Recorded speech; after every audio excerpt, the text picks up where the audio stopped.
भारत का अर्थ है भारत।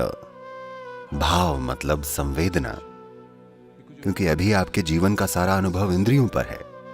आप जो देखते हैं, सुनते हैं, सूंघते हैं, स्वाद लेते हैं, छूते हैं, ये अलग अलग तरह की संवेदनाएं हैं। भाव यानी संवेदना, भावनाएं इसी से उमड़ती हैं।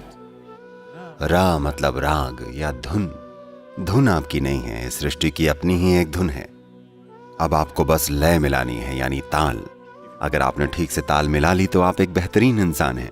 अगर आप ताल चूक गए तो जीवन प्रक्रिया आपको रौंद डालेगी। तो हमने इस राष्ट्र को पुकारा भारत। क्या तब हमसे गलती हो गई कि हमने भारत का नाम बदलकर इंडिया रख दिया?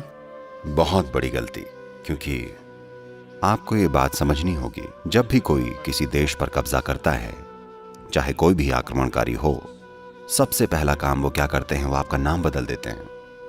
ये हावी होने की टेक्नोलॉजी है, ये गुलाम बनाने की तकनीक है।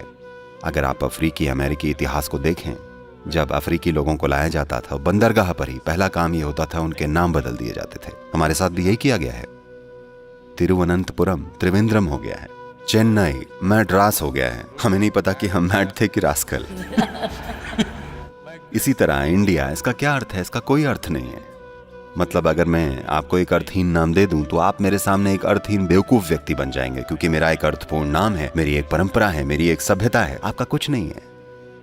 तो इस तरह से हम इंडिया बन गए हैं। सबसे पहली बात कि देश की अवधारणा हर किसी के मन में रच बस जानी चाहिए, क्योंकि राष्ट्र बस एक विचार होता है।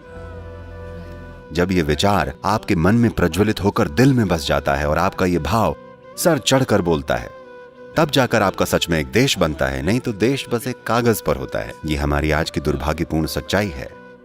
तो कम से कम जब वो 1947 में गए तो पहली चीज हमें ये करनी चाहिए थी कि नाम बदल दिया जाता, और इस तरह बदला जाता कि ये किसी न किसी तरह हर किसी के मन में गूंजता।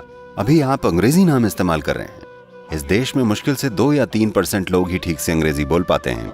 ठीक है, मुझे लगता है कि मैं हमारे वर्तमान प्रधानमंत्री जी से एक निवेदन करना चाहूंगा कि हमें इस देश का नाम बदल के कुछ ऐसा रखना चाहिए कि ये सबके दिल में धड़के।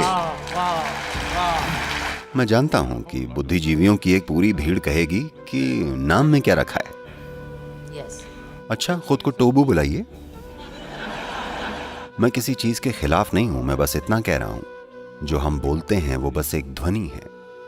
इसका अर्थ सिर्फ एक मनोवैज्ञानिक चीज है, एक सामाजिक चीज। ध्वनि का अपना अस्तित्व होता है और इसमें शक्ति होती है। भारत में शक्ति है। ये शक्ति इस देश के प्रत्येक व्यक्ति के दिलों से होकर गूंजनी चाहिए।